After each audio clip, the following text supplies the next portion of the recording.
welcome to the Geek Legion of Doom, and this is going to be my August 2020 update. Have obviously mostly Blu-rays and DVDs here, but we're going to start off with one Funko Pop that I have picked up, and I am a fan of the Masters of the Universe, particularly the kind of the bad guys, and I picked up this web store retailer special edition variant with a kind of metallic finish to go with my collection. This is the only kind of, I very rarely buy Funkos now, but I'll get the odd one here and there, so I picked him up, and yeah, I kind of quite like him. Next, well, the first kind of Blu-ray we're going to talk about is True Lies. Now, this is the Spanish version, and I was actually gifted this by Carlos, aka Eastwood for Life fan, who of course is, by that name you'd expect, is a big Channing Tatum fan. And he has kindly sent me this note, and I'll just kind of read this to you. Leo, many thanks for continuing us picking up the Spanish release of True Lies and informing us with some inside knowledge of the ins and outs of what is a grey release. And it's ensuring us that it is not a bootleg. This is not a bootleg. I'll come on to that briefly in a second. I was so impressed with this, I had to get you a copy. This is now super difficult to get, and seeing as it's a very new release, either on sale or on Amazon, eBay, or, sorry, Amazon Spain or eBay. No doubt you enjoyed True Lies. Speak soon, aka Carlos. P.S. You are the best looking YouTuber on the platform. Well, thank you, Carlos. Very kind of you to say. So yes, this is the Spanish version of True Lies, and it is not a bootleg, despite what you have heard from other YouTubers and Blu-ray forums. This is known as a grey release. I have made a whole video explaining what a grey release is, but it is not a bootleg, technically speaking. So if you want to know more about that, please go and check out my grey release video, where I kind of go into a little bit more detail. But yes, True Lies will probably never have a proper release, so to speak, as Cameron does not want it released. It doesn't like his portrayal of Muslims. Plus, Disney aren't making any of the kind of like the older films on physical media anymore, and I doubt they'd put this out anymore, to be quite honest with you. So yeah, this grey release version of True Lies is probably the last one you'll get. Anyway, that's all I'll say about that. A big thank you to Carlos for sending that. Really, really appreciated. And I think that's probably my first ever subscriber mail. So please go and check out Carlos at Eastwood for Life, and if you haven't already, if you like action heroes, he is a man to watch. Another Blu-ray that I picked up was this movie called Psych 9. I believe this is a Nordic release. And it's, to be honest with you, it's a blind buy, but I really enjoy horror movies set in asylums and kind of hospitals and stuff like that. So I don't know anything about this movie, but I just sort of saw it and I was looking around and thought, quite fancy that, pick it up. Go with my kind of little mini horror in a hospital kind of collection that I've got.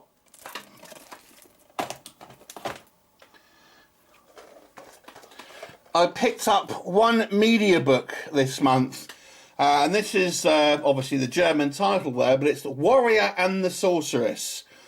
Now this is actually a DVD Mediabook, which is why I was a little bit hesitant to pick it up, because I'm trying not to buy DVDs if I can help it now, to be honest with you. But one of the reasons I thought I'd pull the trigger is because it's the same dimensions as the standard Blu-ray release, so it kind of still, even though it is a DVD, it kind of still sits nicely along with the kind of the rest of the kind of the fantasy movies that I've got. Now, if you're unfamiliar with this movie, it's actually a kind of retelling of the Japanese famous movie Yojimbo, which was of course remade in the Clint Eastwood movie, speaking about Clint Eastwood's Fistful of Dollars. This is probably most famous for having the three-breasted woman in it, and stars David Carradine.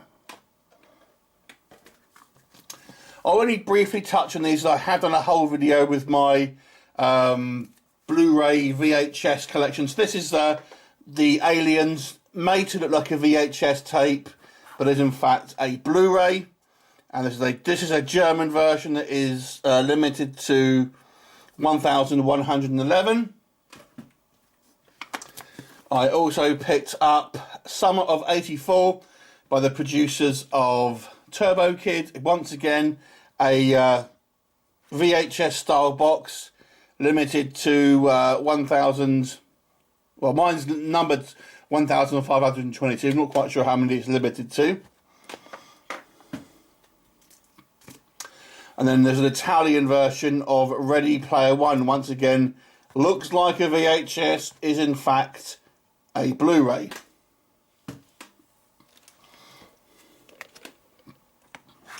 Okay, so now we're going to talk some Steelbooks, as you'd probably expect.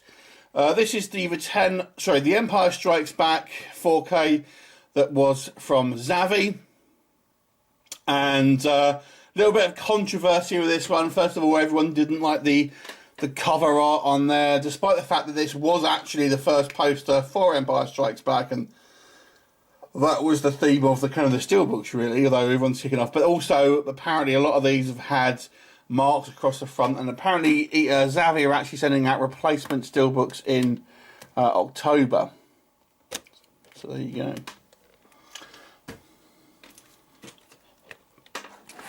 To go with that one, obviously we got Return of the Jedi. Obviously, people like this poster a lot better. That is the 4K version.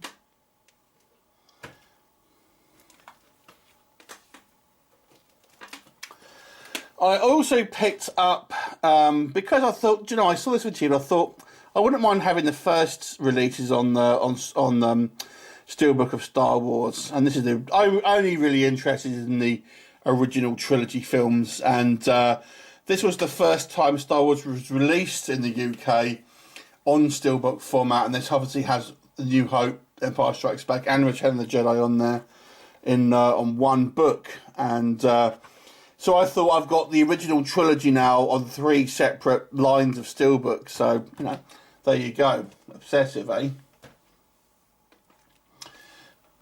I got another edition for my Arnold Schwarzenegger collection. This one is a Conan the Barbarian metal pack, which is not quite a Steelbook, a German version with a nicely embossed title there. I mean, the one thing I would say with the metal pack is they have some real heavy embossing, and only one more version to get now of Conan in my kind of metal packaging versions of them. So there you go.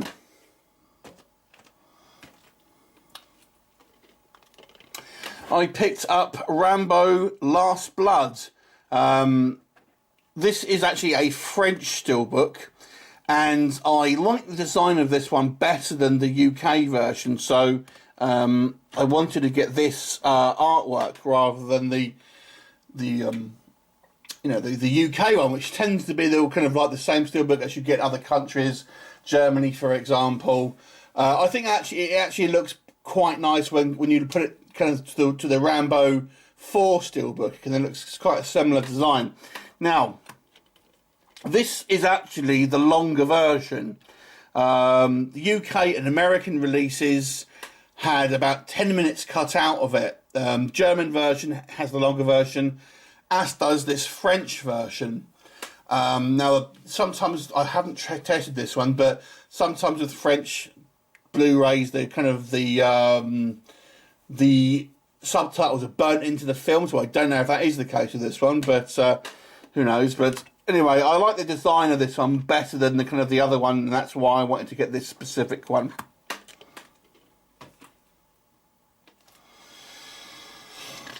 If you know me, you know I like a Marvel pickup, and this month is no different. And this one is the Spiderman Far From Home Film Arena version with lenticular magnet, although it has the same image behind the magnet on this one. And I've got a few of these kind of versions, but prior to this, I've always had unnumbered ones. This one is actually numbered. Don't know how well that will show up. Number 26 out of just 400. I'm not too worried, personally speaking, about having the numbered versions this is the version that I happen to, you know, find, so to speak. Come all the way from Croatia. So I got this one on eBay. And yeah, I was still needing this to pick this one up. So I'm glad I got it.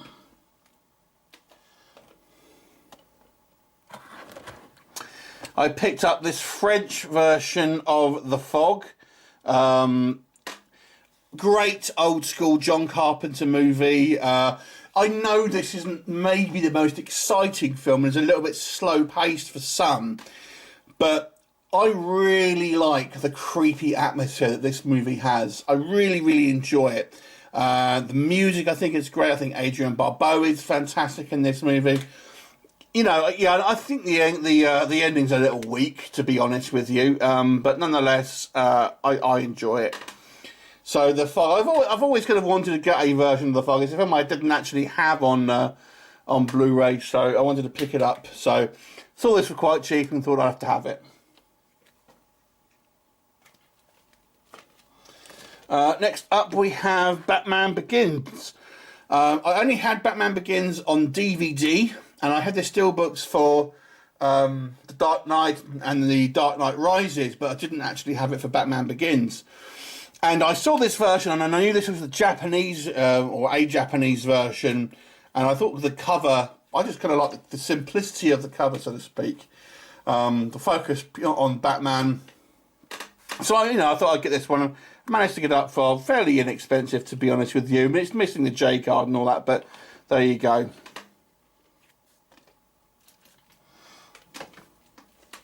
And then my final pickup for August is The Last Stand, another one into the Arnie collection. Still haven't seen this movie. And yeah, one day I'll get around to watching it. And this is the UK Steelbook, which has a distinct comic book style. I'm trying to, when I buy stuff now, I'm really trying to kind of get ones with the J cards as much as I can. And the only versions I could find that kept not having the J card. And eventually I found one on eBay that was I got for about £5-6 with the J card. So I was obviously going to pick that one up, and I will watch it at some point. But modern Arnie films, I'm going to be honest with you, they don't really quite have the same magic as they once did in regards to some of his older stuff. But I still do enjoy it. I have seen Sabotage, which was going to know the other one I did, and around this time. But yeah, I've yet to see this one. Anyway, that is it for my updates for August. I want to say a big thank you again to Eastwood for Life Fan. Please go check him out if you haven't already. I will leave a channel link in the description box below. Please go check him out. Give him some love. And yeah, thanks for watching, and I'll see you next time. Bye for now.